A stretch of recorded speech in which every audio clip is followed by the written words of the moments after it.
माझे सहकारी माझे सहकारी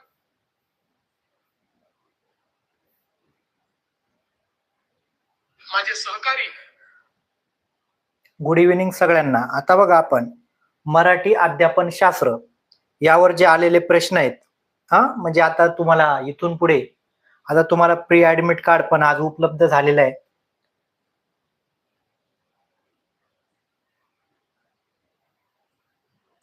बघा, ज्या विद्यार्थ्यांना मॉडर्न पेपर पाहिजे असतील, त्यांनी ही ऍप डाउनलोड करा. फक्त 99 रुपयामध्ये तुम्हाला तिथे पेपर उपलब्ध होऊन जातील.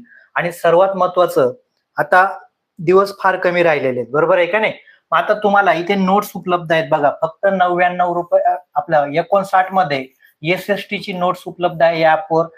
फक्त 59 मध्ये EVS पण नोट्स उपलब्ध आहे. बघा, आता इथून पुढचा काळ म्हणजे आता तुम्ही अभ्यास तुमचा झालेलाच आहे, पण जे विद्यार्थी अजून सुद्धा अभ्यासाला लागलेले नसतील, बरोबर आहे का नाही, जे विद्यार्थी अजून सुद्धा अभ्यासाला लागलेले नसतील त्यांनी काय करा, तिथे EVS वगैरे नोट्स मॉडर्न पेपर तुम्हाला फक्त 99 रुपयामध्ये. आता पूर्ण पुस्तकं वाचायला तुम्हाला वेळ नाहीये.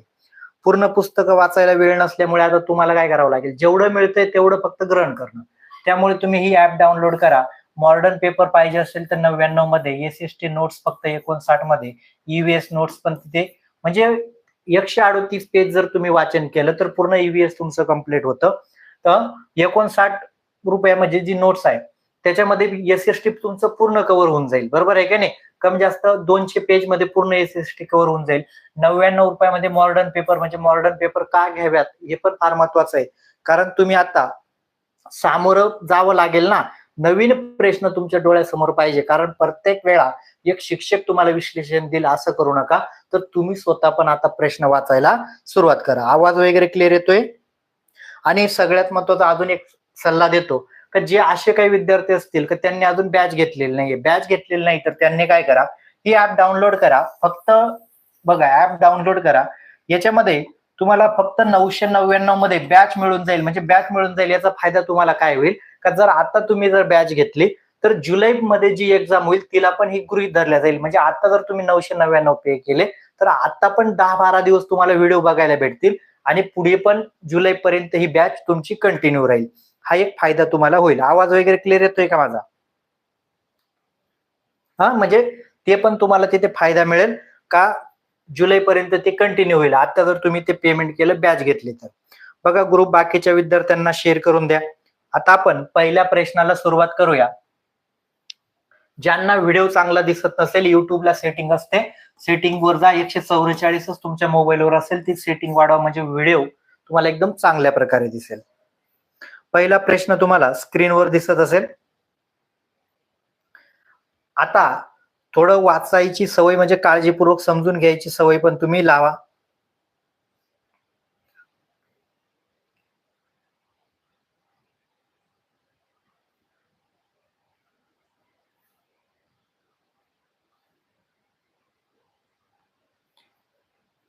प्रश्न पहिला, भाषा कौशल्य वाढविण्यासाठी खालीलपैकी कोणता उपक्रम सर्वात जास्त मदत करते? म्हणजे काय, भाषा कौशल्य तुम्हाला विद्यार्थ्यांचं वाढवायचं आहे म्हणजे मग काय करायचं त्यासाठी, म्हणजे त्यासाठी तुम्ही उपक्रम काय करणार, असा प्रश्न तुम्हाला आलेला आहे.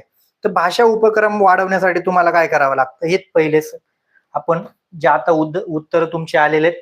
बघा, पहिलं दिलेलं आहे, विद्यार्थ्यांना एखाद्या विषयावर छोटे औपचारिक सादरीकरण करायला लावणे. दुसरं म्हटलंय, शिक्षक विद्यार्थ्यांना सहेतुक श्रुतलेखन. चालेल का श्रुतलेखन? एवढं म्हणजे विद्यार्थ्यांचं तुमचं भाषा कौशल्य विकसित करायचंय आणि श्रुतलेखन करा, चालेल का? म्हणजे हे लय निगेटिव्ह आहे. विद्यार्थ्यांना मुद्दे दिलेले असतात, त्या मुद्द्यांच्या आधारावर विद्यार्थी गोष्ट तयार करून सांगतात आणि विद्यार्थी उत्तम पैकी प्रकल्प अहवाल. आता आहे का त्याचा मौखिक कौशल्याशी संबंध? याचा पण नाही.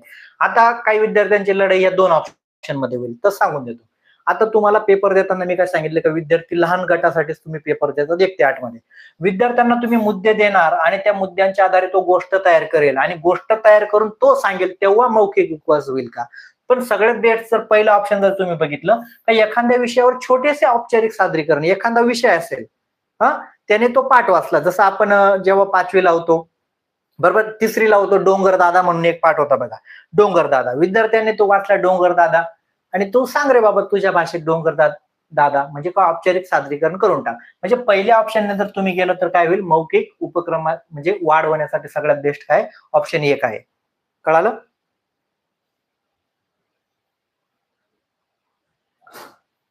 त्याच्यानंतर प्रश्न दुसरा, व्हिडिओ ज्यांना दिसत नसेल चांगला त्यांनी क्वालिटी वाढवा.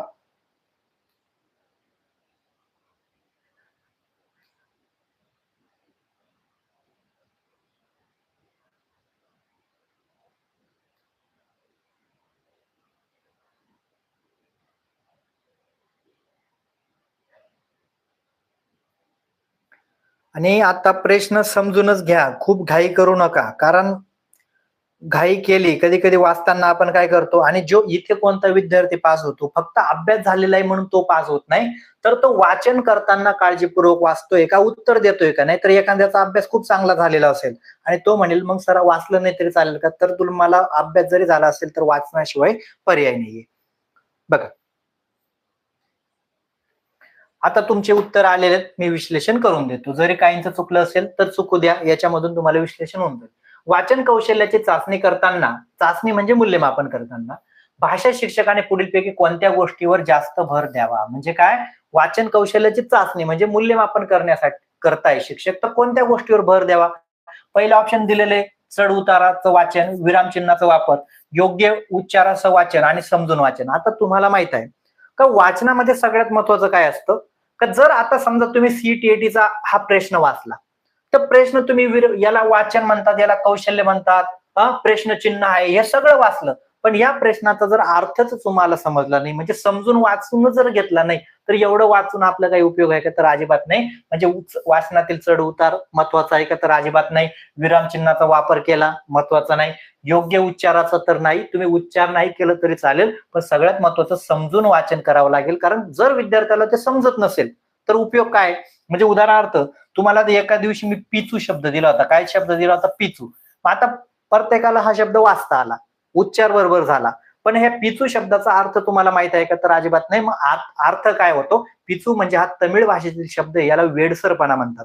म्हणजे जोपर्यंत तुम्ही समजून वाचत नाही तोपर्यंत वाचन प्रक्रियेला महत्व नसतं. अगदी बरोबर, ज्यांनी 4 दिलेले त्यांनी.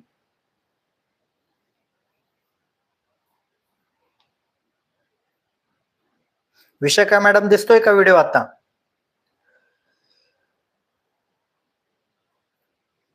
बरोबर, पिचू म्हणजे काय, वेडा वेडसर, तमिळ भाषेतील शब्द आहे.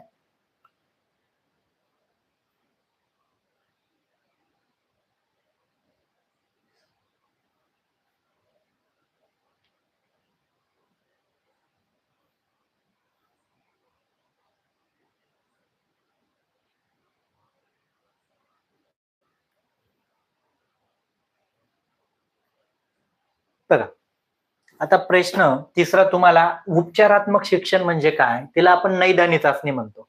आता नैदानी चाचणीचा उद्देश काय आहे, नैदानी चाचणीचा उद्देश काय असतो सगळ्यात पहिले समजून घ्या. बघा उपचारात्मक शिक्षणाचे उद्दिष्ट कोणते, उद्दिष्ट म्हणजे काय साध्य करायचंय, उद्दिष्ट म्हणजे त्याचं काय साध्य करायचंय. उपचारात्मक म्हणजे काय, नैदानी चाचणीने अभ्यास संपल्यानंतर मुलांना श्रेणी ग्रेड देणे, हेच असतं का, तर अजिबात नाही. मुलांना योग्यता आणि प्रेरणा वाढवणे, मुलांची योग्यता आणि प्रेरणा वाढवण्यासाठी आपण उपचारात्मक अध्यापन करतो का, तर नाही करत ना. प्रेरणा वाढवणे किंवा योग्यता वाढवणे याच्यासाठी उपचारात्मक अध्यापन नाही करत. वर्गातील मुलांना एकमेकासमोर बोलण्यास प्रवृत्त करणे, आहे का ते उपचारात्मक अध्यापनाचं काही उद्दिष्ट. सगळ्यात महत्वाचं उपचारात्मक अध्यापन कशासाठी केलं जातं, मागे राहून गेलेल्या मुलांना अधिक मदत करणे. म्हणजे उपचार कोणासाठी करणार, आपण काय म्हणतो, डॉक्टर उपचार कोणाला करेल, ज्याला ताप येत नाही, काय येत नाही त्याला उपचार करेल का, ज्याला समजा काहीतरी अडचणी आहेत, जो मागे राहून गेलेला आहे. उपचारात्मक अध्यापनाचं सगळ्यात महत्वाचं उद्दिष्ट काय असतं, जो विद्यार्थी मागे राहिलेला आहे त्या मुलांना काय करायचं, अधिक मदत करणं आणि बाकीच्या विद्यार्थ्यांपर्यंत त्याला घेऊन जाणं, त्या पातळीपर्यंत पोहोचवणं. हे ऑप्शन 4 ज्यांनी उत्तर दिले ते अगदी बरोबर दिलेले. बघा त्याच्या म्हणजे उपचारात्मक अध्यापन कशासाठी केलं जातं हे पहिले तुम्ही समजून घेतलं पाहिजे होतं. आता मुलांची योग्यता वाढवणे, वर्गातील एकमेकांसोबत बोलण्यास लावणे, असं नाही ना. उपचारात्मक अध्यापनाचं सर्वात महत्वाचं उद्दिष्ट काय असतं, त्याच्या उणिवा शोधणे आणि उणिवा शोधून झाल्यानंतर त्याच्यावर उपचारात्मक पावले उचलणे आणि काय करायचं, त्या मुलांना पुढे घेऊन जाणं, अधिक मदत करणे. कोणत्या विद्यार्थ्यांना, जे मागे राहून गेलेले, जे विद्यार्थी ऑलरेडी पुढे आहेत त्यांना कसं काय मदत करणार तुम्ही? नाही करणार ना. जर तुम्ही संभाषण करायला लावलं तर सर्वांना मदत नाही द्यायची तुम्हाला. उपचारात्मक म्हणजे काय, जो मागे पडलेला आहे त्याला.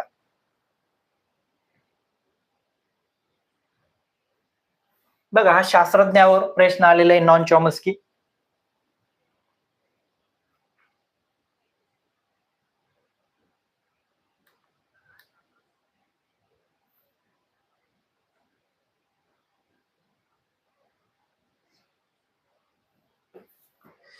बघा, नॉन चॉमस्कीच्या मते मुलांमध्ये भाषा आत्मसात करण्याची उपजत क्षमता असते, असे पुढीलपैकी कोणत्या प्रकारच्या ज्ञानामुळे होते? बघा, तुम्ही नॉन चॉमस्कीचा जर सिद्धांत वाचलेला होता, त्यांनी सांगितलं होतं का मुलं सामान्य व्याकरण जे असतात ते ग्रहण करून घेतात. जनरेटिव्ह ग्रामर असं म्हणतात त्याला.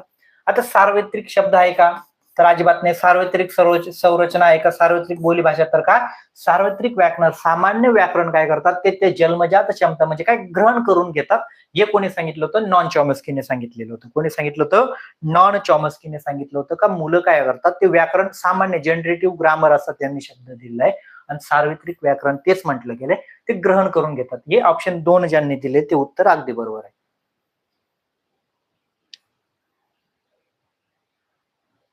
बघा, आता तुम्हाला संस्कारक्षम मूल्यमापन, त्याला आपण रचनात्मक मूल्यमापन म्हणतात, फॉर्मेटिव्ह असेसमेंट, याच्यावर आलेला प्रश्न आहे.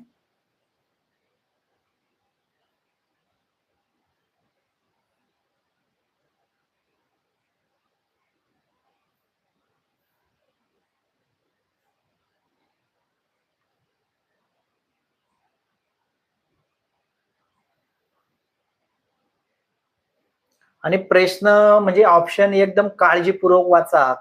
ऑप्शन मध्ये सगळं काही दिलं जातं, पण आपण काय करतो, घाई गडबडीमध्ये ते ऑप्शन वाचत नाही. बघा, आता तुम्ही रचनात्मक मूल्यमापन, मी तुम्हाला टॉपिक दिलेला आहे, तुम्ही वाचलेलं आहे. संस्कारक्षम मूल्यमापन निर्देश करते याकडे, कशाकडे निर्देश करते? आता तुम्हाला रचनात्मक मूल्यमापनाचं एक सगळ्यात महत्वाचं उद्दिष्ट म्हणजे काय? रचनात्मक मूल्यमापनामध्ये कुठेही गॅप नसतो. कुठेही गॅप नसतो म्हणजे काय? सतत चालतं. काय असतं? रचनात्मक मूल्यमापन काय चालणारी प्रक्रिया आहे? सतत सतत, म्हणजे त्याच्यात खंड नाही. रचनात्मक मूल्यमापन कुठे केलं जातं? वर्ग चालू असताना. कुठे केलं असतं? म्हणजे वर्ग चालू असताना, म्हणजे ज्या वेळा तुम्ही अध्यापन करताय त्याबरोबर ते मूल्यमापन रचनात्मक असतं. आणि योगात्मक म्हणजे काय? तुम्ही त्याला काहीतरी गॅप देणार, गॅप दिल्यानंतर मूल्यमापन करणार. आता बघा, पहिला ऑप्शन काय म्हटलंय? नियमित कालावधीनंतर. बघा, आता तुम्हाला काय म्हटलंय? नियमित करताय, पण काय म्हणताय? कालावधीनंतर विद्यार्थ्यांचं मूल्यमापन करताय. कालावधीनंतर जर राहिलं तर ते रचनात्मक झालं का? जर तुम्ही नियमित कालावधी म्हणजे काय? 3 महिन्याचा, 6 महिन्याचा, 7 महिन्याचा कालावधीनंतर करताय, ते कोणतं झालं? योगात्मक झालं. कोणतं मूल्यमापन झालं? हे योगात्मक मूल्यमापन झालं. बरोबर आले का नाही आता ठिकाणावर सगळे? योगात्मक मूल्यमापन कालावधीनंतर म्हटलंय ना. सत्राच्या शेवटी कोणतं झालं? हे योगात्मक झालं. तुम्ही कोणतं मूल्यमापन करणार सत्राच्या शेवटी? योगात्मक. विद्यार्थ्यांच्या शिकताना सर्व कामाच्या ठेवलेल्या नोंदी. बघा, काय? विद्यार्थ्यांच्या शिकतानाच्या म्हणजे किंवा शिकतानाच्या म्हणजे काय? ज्या वेळा ते वर्गात तो शिकतानाच्या सर्व कामाच्या ठेवलेल्या नोंदी म्हणजे काय? संस्कारचे मूल्यमापन रचनात्मक आपण त्याला म्हणू.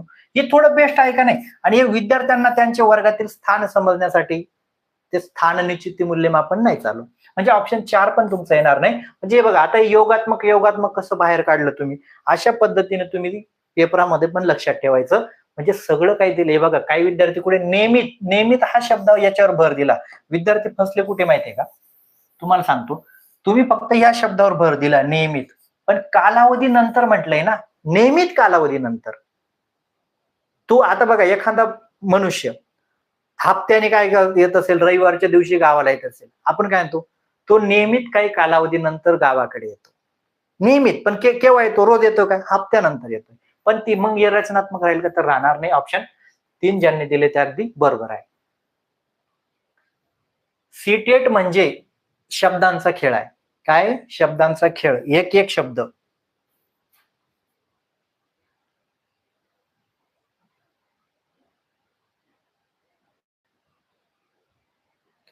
तुम्ही चेक करा मॅडम.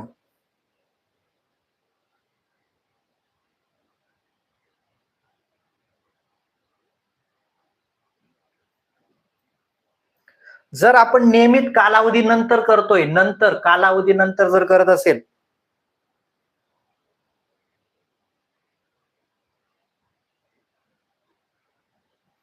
तुम्ही चेक करा आणि मला सांगा. इथे पोर्टफोलिओचं नाही ना, रचनात्मक मूल्यमापन म्हणजे काय, तुम्ही नोंदी ठेवणं, हे ठेवणं, याला फक्त पोर्टफोलिओ नाही म्हणत जात ना, संस्कारक्षम. बघा आपण याच्यावर चर्चा करू.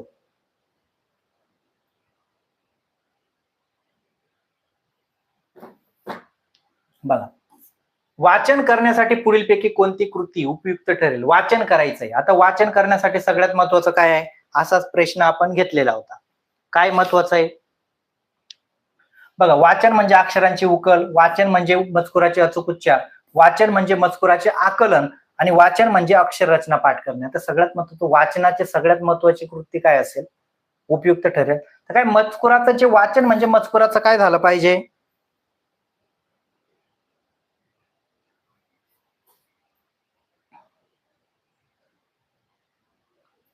बघा, वाचन म्हणजे मजकुराचं आकलन झालं पाहिजे. काय झालं पाहिजे, मजकुराचं जे आकलन झालेलं पाहिजे.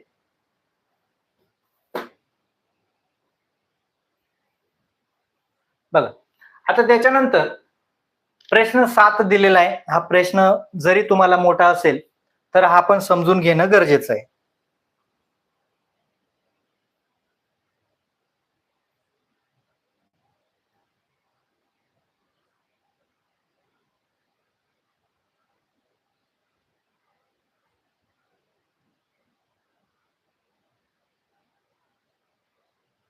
बघा, प्रथम भाषा ग्रहण प्रक्रियेतील पुढीलपैकी कोणत्या घटकाचा योग्य क्रम, म्हणजे काय, आपण ज्या वेळा भाषा शिकतो, ज्या वेळा आपण शिकत असतो म्हणजे काय, भाषा ज्या वेळा आपण ग्रहण करत असतो, तर कशा पद्धतीचा क्रम तुम्हाला विचारलेला आहे, तर कशा पद्धतीचा क्रम असेल?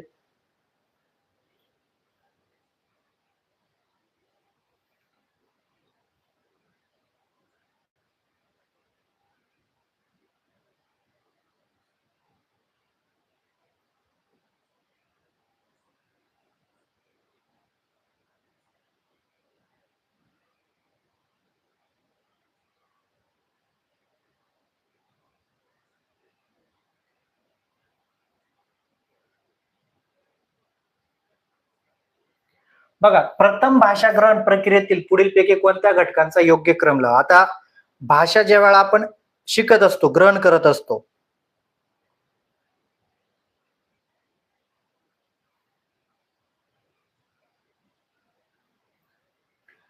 आता लहान मूल जेव्हा भाषा शिकतात, तर आपल्याला सगळ्यात माहिती, सगळ्यात पहिले काय करतं, हुंकारणे असतं. काय असतं, हुंकारणे. आता बघा, इथे पण हुंकारणे, इथे पण हुंकारणे, इथे पण हुंकारणे, इथे पण हुंकारणे, बरोबर आहे का नाही?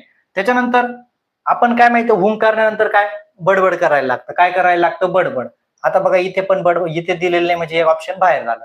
त्याच्यानंतर काय करतं, बहुविश्लेषित म्हणजे बडबड करणे म्हणजे काय, एक शब्द ब ब ब ब क क क, मग बहुविश्लेषित शब्द कसं, ब ब ब ब ब ब, अशा हा बहुविश्लेषणात्मक अवस्था असते. त्याच्यानंतर त्याच्यानंतर दोन शब्द म्हणजे काय, बाबा, काका, मामा. त्याच्यानंतर संदेशनात्मक अवस्था जी असते म्हणजे काय, ते आपण काय म्हणतो, एक वाक्य थोडं तो बोलायला लागू शकतो. अशा पद्धतीने ऑप्शन 4 ने जर तुम्ही गेल्या, बघा, आता तुम्हाला दोन शब्दाची अवस्था लगेच येत नाही. दोन शब्दाची पहिले काय असतं, हा बहुसंप्रेषण असतं, म्हणजे काय, मिक्स शब्द त्याच्यामध्ये असतात, म्हणजे त्याचं काय आपण काय म्हणतो, एक अक्षर पण बनत नाही. हा अशा पद्धतीचे अक्षर येतात. मग हे काय असतं, एकत्रित येतात. आता पुढे तुम्हाला एक दिलेलं विश्लेषण तुम्हाला चांगलं समजून जाईल. बघा, इथे सगळ्यात पहिले काय असतं, हुंकारणे, क्विंग म्हणतात त्याला, क्विंग. लहान मुले साधे स्वर ध्वनी निर्माण करतात. बघा, साधे स्वर ध्वनी निर्माण करतात. त्याच्यानंतर बडबडणे लहान मुले व्यंजन आणि स्वर संयोजन करू लागतात. काय करायचं बघा, आता बडबडणे म्हणजे काय, लहान मुले व्यंजन आणि स्वर यांचं संयोजन म्हणजे एकत्र करू लागतात. त्याच्यानंतर बहुसंश्लेषण अवस्था, मुले जटिल अर्थ सांगण्यासाठी एका शब्द, जटिल अर्थ म्हणजे काय, त्यांना काही पण, समजा पाणी काही जरी मागायचं असेल, समजा ते काय असतात, मम मम मम मम वगैरे असं काही करू शकतात. त्याच्यानंतर दोन शब्दांची अवस्था, मुले दोन शब्द एकत्र करून साधी वाक्य तयार करू शकतात. टेलिग्राफिक पिच म्हणजे काय, हॅलो वगैरे अशा पद्धतीचे. त्याच्यानंतर संदेशनात्मक स्थिती, त्याच्यानंतर बहुशब्द टप्पा, मुले अनेक शब्दासह अधिक जटिल वाक्य तयार करतात. केव्हा? तर शेवट. म्हणजे अशा पद्धतीचं हे होतं. हा क्रम लक्षात कधी कधी तुम्हाला हा पण क्वीन काय असते, पहिल्या क्रमांकाला असते का दुसऱ्या क्रमांकाला असते, बडबडणे अशा असं पण तुम्हाला विचारलं जाऊ शकतं. कळालं? हे पण तुम्ही लक्षात ठेवा. त्याच्यानंतर प्रश्न 8वा.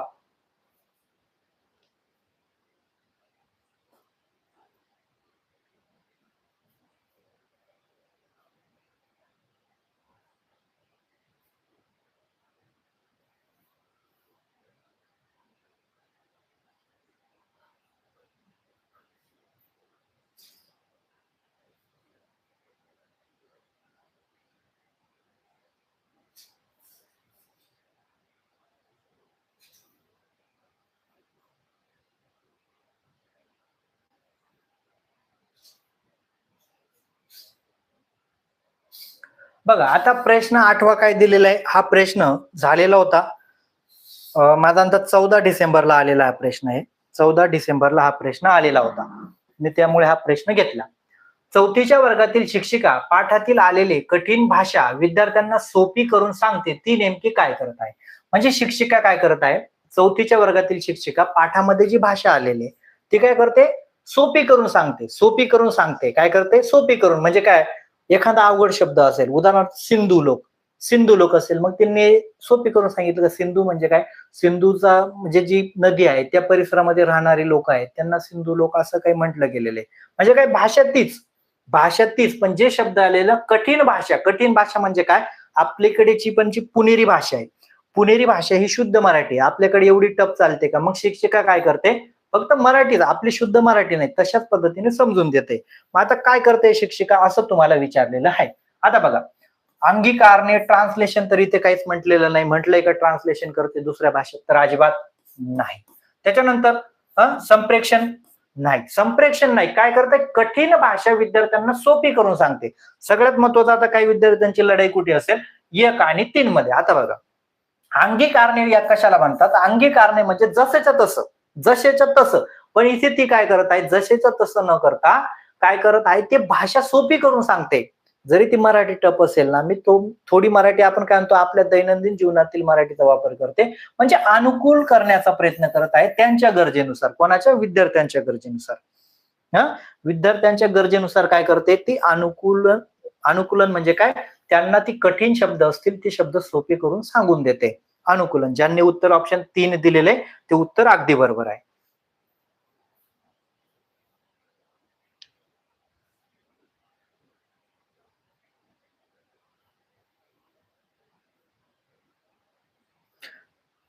स्पीड वाढवू का विश्लेषण असंच ठेवू, सांगा.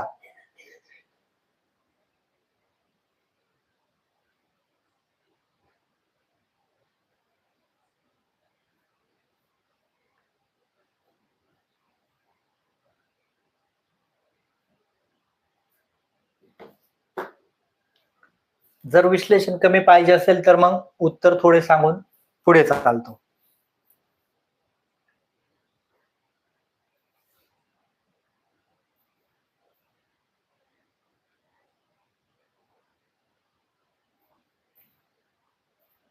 दहा सेकंद देतोय, 10 सेकंदात उत्तर द्या, मग मी तुम्हाला विश्लेषण देऊन देतो.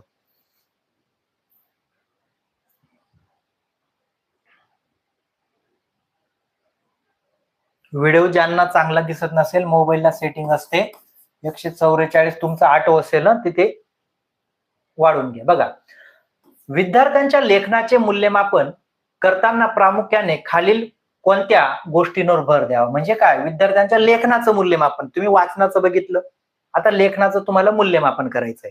आता तुम्हाला एक लक्षात ठेवायचं, विद्यार्थी 1 ते 8चेच आहेत, एवढं डायरेक्ट डोक्यात फिटच करून ठेवा. 12वीच्या विद्यार्थ्यांसाठी तुम्ही, म्हणजे किशोर वयातील मुलांसाठी तुम्ही पेपर देत आहेत का, तर नाही, बाल्य अवस्थातील मुलं असतील यासाठी तुम्ही पेपर देत आहेत. किशोर वय म्हणजे काय, पुढचे मुलं 9वी 10वी ते जे असतात ते राहतील, त्यांचं नाहीये.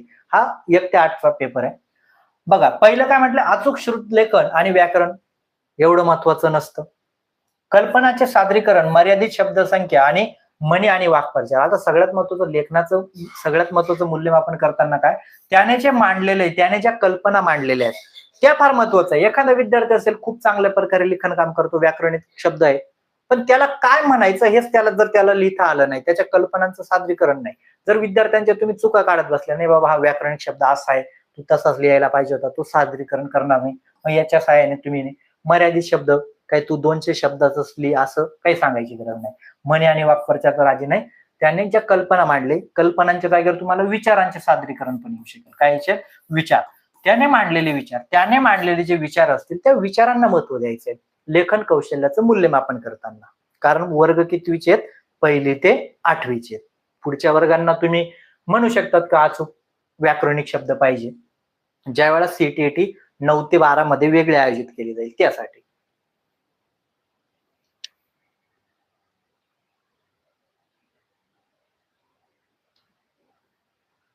कळालं, म्हणजे तुम्हाला वयानुसार जायचंय, विद्यार्थ्यांच्या वयानुसार जायचंय. ज्या वेळेला हाच पेपर जर तुम्ही समजा 12वीच्या विद्यार्थ्यांसाठी देणार, त्यावेळेला नक्कीच हे उत्तर तुम्हाला बदललेले दिसतील, कारण ते किशोर मुलं आहेत ना, आपण कुमार आहोत. बरोबर, कल्पनांचे सादरीकरण. आता तुमचा आवडता शास्त्रज्ञ आला, जीन प्याजे, Lev Vygotsky, Howard Gardner, Lawrence Kohlberg, हे जर माहित नसेल ना तर पेपराला पण नाही गेलं तरी चालेल.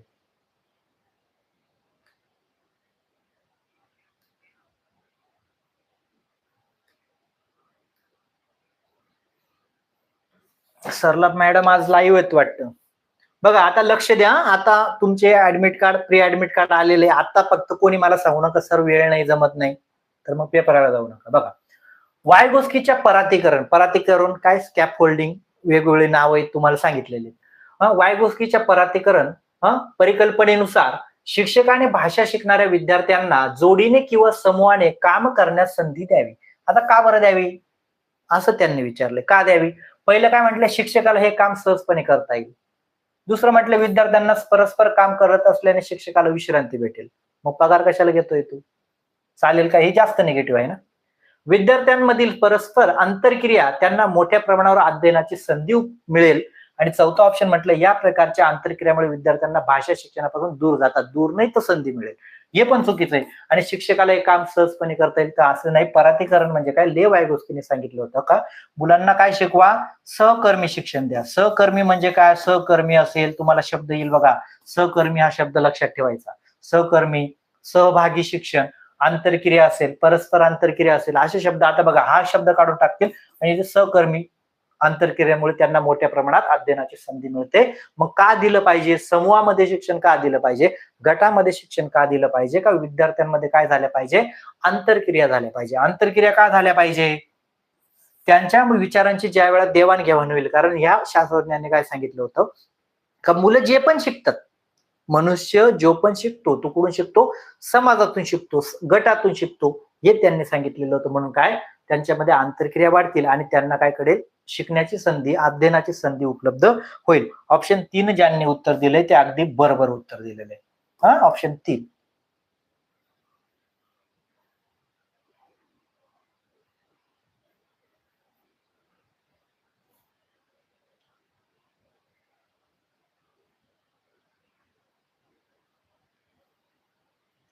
सीटेट म्हणजे समजून घेणे. जर समजत नसेल, एखाद्याला प्रश्न काही समजत नसेल तर मग फार अवघड होऊन जाईल.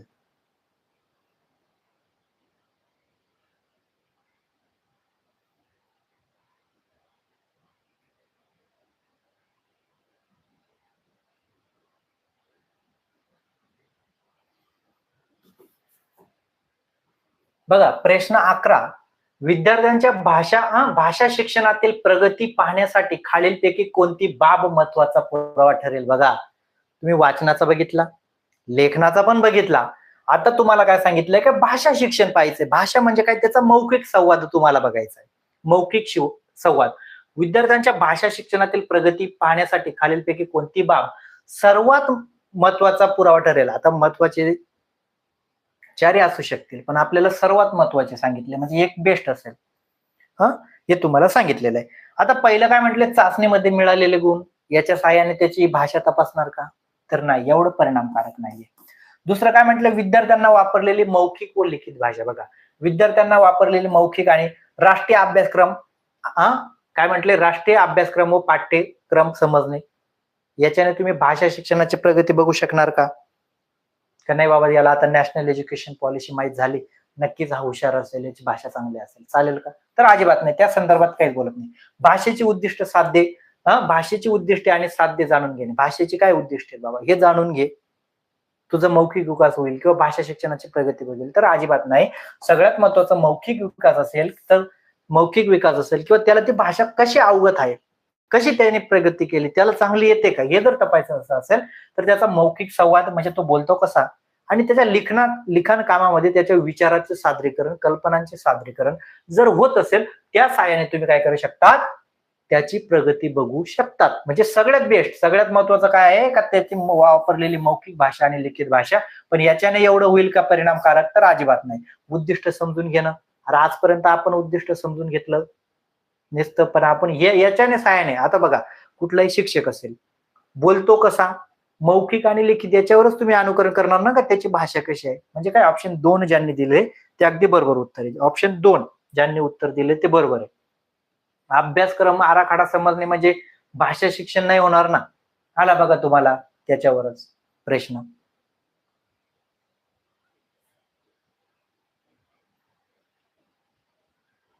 इथे उत्तर चुकतील, दिल्यावर तुम्ही डिलीट मारू शकता, पण तिथे गोल झाला, विषय संपला.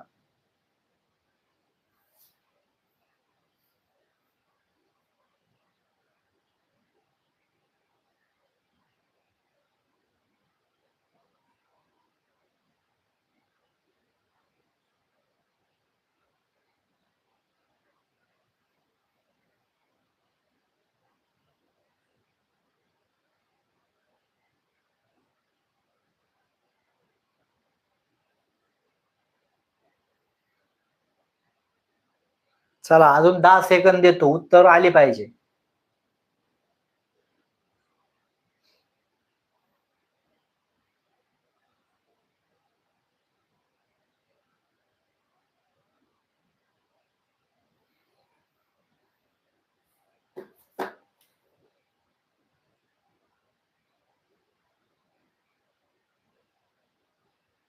बघा, आले तुमची उत्तर. आता काही उत्तर देतच नाही, कारण त्यांना माहिती आहे ते पेपरालाच फायनल उत्तर देणार आहेत. बघा, आता तुम्ही नॅशनल एज्युकेशन पॉलिसी 2005 बघितली असेल, बरोबर आहे का नाही?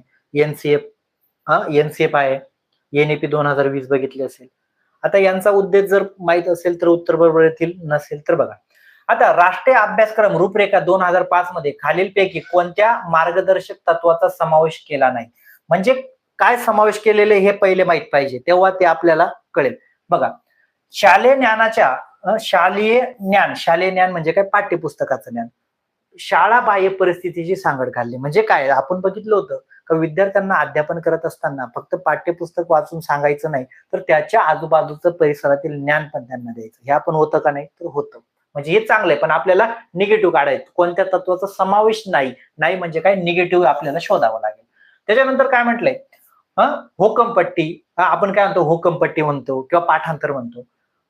होकमपट्टी पद्धतीने, पारंपरिक पद्धतीने चाललेल्या शिक्षणाची त्या पद्धतीपासून फारकती करणे. फारकती करणे म्हणजे काय, जे पूर्वीपासून शिक्षण चालू होतं हुकमपट्टीने, पाठांतर पद्धतीने, पारंपरिक पद्धतीने, जुन्या पद्धतीने, त्या शिक्षणाची त्या पद्धतीपासून फारकती करणे. फारकती करणे म्हणजे काय, तर जे पूर्वी पाठांतर पद्धतीचं जे शिक्षण दिलं जात होतं, आता ते द्यायचं नाही. बरोबर आहे ना? तर काय करायचं, जुन्या ज्या पद्धती आहेत त्या पद्धती काय करायच्या, आता बंद करायच्या. फारकती करणे म्हणजे काय, त्याच्यापासून अलिप्त व्हा आणि कशाचा वापर करा, नॅशनल एज्युकेशन पॉलिसी असेल, एनईपी असेल 2005 मध्ये नवीन अध्यापन तंत्रांचा वापर करा, असं तुम्हाला ऑप्शन 2 सांगतंय. बरोबर सांगताय ना, चुकीचं म्हणताय का, ते अगदी बरोबर म्हणत आहे. कारण त्यांची फारकती करून टाका. फारकत करणे म्हणजे काय, वेगळे होणे. जी जुनी पद्धत वापरत होती ती वापरू नका, पाठांतर करायला लावू नका, मारझोड करू नका. बरोबर आहे. त्याच्यानंतर अभ्यासक्रम, अभ्यासक्रम पाठ्यपुस्तक केंद्रित करणे. हे होतं का? आपण बघितलं होतं अभ्यासक्रम नाही तर विद्यार्थी केंद्रित सांगितलं होतं. काय सांगितलं होतं त्यांनी? विद्यार्थी केंद्रामध्ये पाहिजे. कोण पाहिजे? विद्यार्थी. शिक्षक पण नाही. शिक्षक पण नाही. केंद्रित कोण पाहिजे? विद्यार्थी पाहिजे. मग आता मला सांगा, इथे तर पाठ्यपुस्तक केंद्रित म्हटलेलं आहे. म्हणजे हे चुकीचं आहे का नाही? तर चुकीचं दिलेलं आहे. म्हणजे आपल्याला बघावं लागेल अजून चौथं. मूल्यमापन पद्धतीत, परीक्षा पद्धतीत जास्त लवचिकता आणि शालेय जीवनाशी एकरूप करणे म्हणजे मूल्यमापनाची जी पद्धत आहे त्याच्यामध्ये पण काय करायचं? आता लवचिकता आणायचं आहे. लवचिकता म्हणजे काय? एखादा विद्यार्थी असेल, जरी तो 5वीला असेल, त्याला समजा लसावी मसावी नाही येत, मग काय करायचं? पूर्वी जोडायचे. तर आता नाही बाबा, तुला नाही समजत ना, एक काम कर, तू चौथीचा तरी आधार घे. तू चौथीचं सोडवलं तरी चालेल. म्हणजे जेणेकरून काय, थोडी लवचिकता आणा. नाही येत ना त्याला, कंपल्सरी नाही. कारण तुम्ही हार्वर्ड गार्डनरचा सिद्धांत अभ्यासला असेल, बुद्धिमत्तेमध्ये भिन्नता आढळते. म्हणजे याच्यामध्ये तुम्हाला लवचिकता पण द्यायची आणि शालेय जीवनाशी पण एकरूप करायचं आहे. म्हणजे हे पण चांगलं आहे. पण अभ्यासक्रम हा पाठ्यपुस्तक केंद्रित करणे हे 2005 किंवा नॅशनल एज्युकेशन पॉलिसी 2020 असेल किंवा कुठले, याचा उद्देश नव्हता. हे कुठे कोठारी आयोग वगैरे होते बघा. ज्यावेळेला तुम्ही डीएड बीएड ला असेल ना, त्यावेळेला होता बघा कोठारी आयोग होता. त्यावेळेला तुम्ही ते अभ्यासला असेल, पाठ्यपुस्तक केंद्रित शिक्षण चालायचं. कळालं? होतं का कोणी डीएड ला तेव्हा? हा, कोठारी आयोग ऐकला असेल तुम्ही, तेव्हा ते पाठ्यपुस्तक केंद्रित होतं. जे पी नाईक यांची होतं बघा, त्यावेळा होता अभ्यासक्रम. त्यावेळा पाठ्यपुस्तक शिक्षक केंद्रित होतं. म्हणजे शिक्षकाला जे लागतं किंवा पाठ्यपुस्तकाला ते लागतं त्याला अनुसरण होतं. पण हे 2005 पासून बदल झाला. विद्यार्थीच केंद्रामध्ये, त्याला काय लागतं? पहिले विद्यार्थ्याला.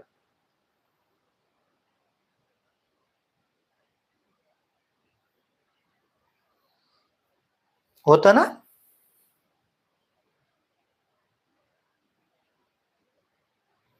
प्रश्न नीट वाचा मॅडम. हो, डीएड ला आहे ना, डीएड ला आहे कोठारी आयोग वगैरे. पण त्यावेळा कुठे काही लक्ष आपलं, बरोबर आहे का नाही? चला, आता आपण पुढच्या प्रश्नाला तयारी. बघा, 10 सेकंद देतो, उत्तर द्या. आणि जे मुलं आता उत्तर देत नाही, फक्त बघताय, मला एक सांगा, तुम्ही पेपरमध्ये उत्तर देणार नाही का? इथे जर तुम्ही घाबरणार, म्हणजे तुमच्यामध्ये एक आत्मविश्वास नाहीये ना. तसा आत्मविश्वास तिथे जर नसेल तर मग चुका जास्त होणार. चूकच होईल, ज्याच्यावर काही होणार आहे का? द्या, उत्तर द्या, सवय लावा. म्हणजे आत्मविश्वास तुम्हाला वाटतंय ना, एक द्या, असाच आत्मविश्वास तिथे लावायचा आहे. तिथे जर आत्मविश्वास नसला तर म्हणजे येणारं उत्तर सुद्धा तुमचं चुकणार आहे. त्यामुळे उत्तर देण्याचा प्रयत्न करायचा. चुकल्याशिवाय दुसरं काय आहे बघा, आज चुकणार, विश्लेषण तर भेटणार. बघा, खालीलपैकी यशस्वी वक्तृत्व स्पर्धेचे लक्षण कोणते? यशस्वी, यशस्वी म्हणजे काय? यशस्वी म्हणजे काय? आपण थोडक्यात म्हणू का, संधी मिळते बा. संधी. यशस्वी कशाला म्हणणार? आता बघा, पहिलं काय म्हटलंय? असमान विद्यार्थ्यांना भाग. असमान, समान विद्यार्थ्यांना भाग म्हटलाय का? आता घाई गडबडीमध्ये असे काही विद्यार्थी असतात त्यांनी वाचला नसेल, होतं बरं का, होतं. असमान, त्यांनी डायरेक्ट समान वाचला असेल, गोल करून दिले, निघून गेले, बाकीचे 3 ऑप्शन वाचले नाही. असमान भाग देऊन चालेल का? समान भाग राहिला पाहिजे, हे गेलं. विद्यार्थ्यांना बोलण्याची संधी देणे, विद्यार्थ्यांना बोलण्याची संधी देणे, विद्यार्थ्यांना फक्त लक्ष्य भाषेतील भाषेत बघा, लक्ष ल झाला इथे, लक्ष्य भाषेत बोलण्यास सांगणे. लक्ष्य भाषा म्हणजे काय? अजून पण काही नवीन विद्यार्थी असेल त्यांना माहित नसेल. लक्ष्य भाषा म्हणजे काय? जसं इंग्रजी मीडियम वाले म्हणतात का आपल्याकडे फक्त हिंदी बोलायचं आणि इंग्रजी बोलायचं, ही काय झाली? लक्ष्य भाषा. आणि मातृभाषा म्हणजे त्याची मराठी. म्हणजे जर तुम्ही जर सांगितलं, तुम्ही इंग्रजी वाले करतात ना 26 जानेवारीचं भाषण इंग्रजीमध्ये, म्हणजे लक्ष्य भाषेत जर बोलायला लावलं तर ते वक्तृत्व चांगलं होईल का? पण आपल्या इंग्रजी मीडियम वाला, वा वा, माझा पोरगा इंग्रजी बोलला, पण ते काही कामाचं नाही ना, त्याला मग त्याचं मत नाही मांडलं. आणि प्रभावी वर्ग व्यवस्थापनासाठी उत्तम बोलणाऱ्या विद्यार्थ्यांना जास्त संधी देणे. बघा, आता जर तुम्ही प्रभावी, हा, दुसरी भाषा, लक्ष्य भाषा म्हणजे दुसरी जी आपल्याला शिकवायची तिला लक्ष्य भाषा म्हणतात. आता काही विद्यार्थ्यांचं उत्तर राहतील नवीन, प्रभावी वर्ग व्यवस्थापनासाठी उत्तम बोलणारे. उत्तम बोलणारे म्हणजे ज्याला चांगलं बोलतंय त्याला संधी द्या. आणि बाकीच्यांनी काय करायचं? हा, बाकीचे कशाला आलेले? गोटे गोटे खेळायला आलेले का? त्यांना पण संधी पाहिजे ना बिचाऱ्यांना. म्हणजे काय, हे पण ऑप्शन प्रभावी नाही. तर ऑप्शन 2 ने जर तुम्ही गेलं तर विद्यार्थ्यांना बोलण्याची संधी देणे म्हणजे काय? खालीलपैकी यशस्वी वक्तृत्व म्हणजे काय? का विद्यार्थ्याला सहभाग पाहिजे, बोलण्याची संधी प्रत्येकाला दिली पाहिजे, समान संधी द्या. म्हणजे ऑप्शन 2 ज्यांनी दिले ते अगदी बरोबर दिलेले. बघा हा शेवटचा प्रश्न. अशाच पद्धतीचे प्रश्न ज्या विद्यार्थ्यांनी admit card, pre admit card आलेले आहेत, डाउनलोड करून घ्या. कुठलाही प्रॉब्लेम असेल तर तिथे काही फोटो अपलोड, ज्यांनी ते फोटो SMS आलेला होता फोटो अपलोड केले नाही त्यांना काही ते अजून त्यांनी 3 दिवसापर्यंत ते होईल बा, ते सांगितलंय. अजून काही घाबरू नका, 3 दिवसांपर्यंत तो फोटो अपलोड झाला तुम्हाला ते होईल. पण आता प्रत्येकाने चेक करा, आज नाही झाला तर लोड असेल पण उद्या चेक करा. जर हॉल तिकीट काही असे विचित्र आहेत का आम्ही एक्झामला जाऊ 6 तारखेला आता तुम्हाला मिळेल बघा. आता म्हणजे ज्यांचं 7 तारीख 2 दिवस पेपर आहे, 7 आणि 8 2 दिवस पेपर आहेत. हा पुढे याच्यावर आपण चर्चा करूया. बघा भाषा शिक्षणासाठी वायगोस्कीच्या दृष्टीने सर्वात महत्वाचा घटक. आता वायगोस्कीच्या दृष्टीने सगळ्यात महत्वाचा काय आहे, काही सांगायची गरज नाही. ज्यांनी बॅच लावलेले ते डोळे झाकून उत्तर देईल. का शब्दकोश आहे का, तर अजिबात नाही. रेडिओ आहे का, तर अजिबात नाही. पाठ्यपुस्तक आहे का, तर अजिबात नाही. सामाजिक अभिसरण, सामाजिक अभिसरण म्हणजे काय, सामाजिक अंतरक्रिया होणे. याच्याने काय होईल, भाषा शिकण्यासाठी वायगोस्कीचा सगळ्यात महत्वाचा दृष्टिकोन आहे. बघा आता आपण थोडी चर्चा करूया म्हणजे तुम्हाला पण याचं माहिती मिळेल. बघा इथे तुम्हाला आन्सर की तिथे डाउनलोड करून दिलेले मी याच्यामध्ये. बघा आता मी हॉल तिकीट संदर्भात सांगत होतो. आता आपली परीक्षा त्यांनी 8 तारीख जरी दिलेली होती, तुमची 8 फेब्रुवारीला पेपर होणार होता, पण त्यांना विद्यार्थी संख्या वाढल्यामुळे 7 आणि 8 या 2 दिवसामध्ये तुमची परीक्षा होईल. 14 आणि 15 डिसेंबरला पण असंच झालेलं होतं, 2 दिवस प्रश्न होते, हा पेपर होते. आता बघा काहींचं हॉल तिकीटचं असं का, कारण काहींना SMS येतो, काही लक्ष देत नाही, फॉर्म भरून आले तर आज बघितलं असेल, काहींनी तर बघणार पण नाही. मग आता तुम्हाला त्यांनी फोटो अपलोड करायला लावला होता, कुठलाही प्रॉब्लेम असेल, सही असेल ते अपलोड करा, तुम्हाला SMS काहींनी केला नव्हता. पण आता त्यांचं हॉल तिकीट वगैरे आलेलं नाहीये, मग त्यांना ते अपलोड करावं लागेल. संधी दिल केलं तर बरं होईल, नाही केलं तर ते मेन ऍडमिट कार्ड येणार नाही. काही प्रश्न असेल तर तुम्ही कमेंट्स करा.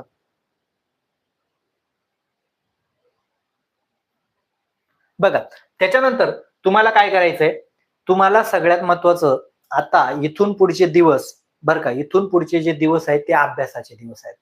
तुम्ही वर्षभर अभ्यास केला असेल आणि शेवटच्या 10 दिवसात जर तुम्ही अभ्यास केला नाही तर तुम्ही नापास होता. त्यामुळे आता हे दिवस अभ्यासाचे आहेत. अजून सुद्धा जे जुने, अजून काही विद्यार्थ्यांनी बॅच घेतलेली नसेल तर अजून पण तुम्ही काय करा, ऍप डाउनलोड करा, त्याच्यावर पे करून द्या. म्हणजे तुम्हाला ही पण बॅच आणि पुढे हे 10 दिवस आणि पुढचे पण जी परीक्षा होईल त्याला पण कंटिन्यू केलं जाईल. कोणाला काही प्रश्न आहे का ऍडमिट कार्ड संदर्भात? आणि तुमचं व्हिडिओ सगळ्यांनी लाईक करा, व्हिडिओ सगळ्यांनी लाईक करा, मात्र व्हिडिओ सगळ्यांनी लाईक करा. एक बटन दाबायला काही जात नाही, व्हिडिओ सगळ्यांनी लाईक करा. काय समस्या असेल त्याची कमेंट्स करू शकतात.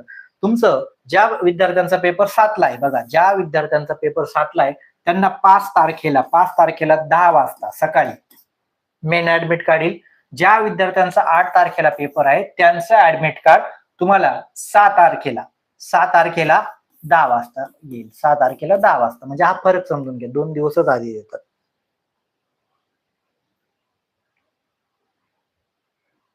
कळालं? हो, EVS चे काही व्हिडिओ आता बघा, तुम्हाला NCERT जर ज्यांनी CDP वाचलं असेल काळजीपूर्वक तर तुमचं अध्यापन शास्त्र त्याच्यामध्ये कव्हर होऊन जातं. आणि EVS ला व्हिडिओ सगळ्यांनी लाईक करा. व्हिडिओ सगळ्यांनी लाईक करा. मी ट्रिक देतो तुम्हाला EVS संदर्भात, सगळ्यांचं लाईक आलं पाहिजे. हा बघा आता EVS पेपर काहींना विद्यार्थ्यांना थोडा टफ वाटत असेल EVS, तर EVS चं एक ट्रिक आहे. EVS असा विषय आहे का त्यामध्ये तुम्हाला विद्यार्थी ऍक्टिव्ह कुठे होईल, कोणत्या ऑप्शन मध्ये विद्यार्थी जास्त ऍक्टिव्ह होईल, हेच तुमचं EVS चं उत्तर असतं. काय असतं, ज्या ऑप्शन मध्ये विद्यार्थी जास्त ऍक्टिव्ह होईल.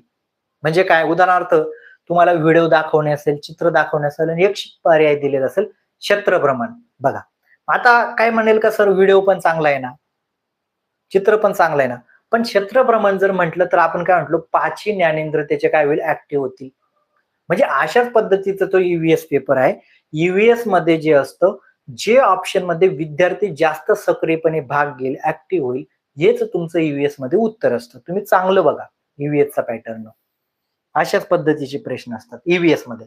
आणि ज्यांचा आता बघा मॅथ आणि सायन्स आहे, आता ज्यांचं पेपर 2, आता मी तुम्हाला सांगितलं होतं ज्यांचा पेपर 2 मॅथ आणि सायन्स आहे, SST वाल्यांचं काही नाही, बिचाऱ्यांचं वाचून घेतलं थोडं चालेल.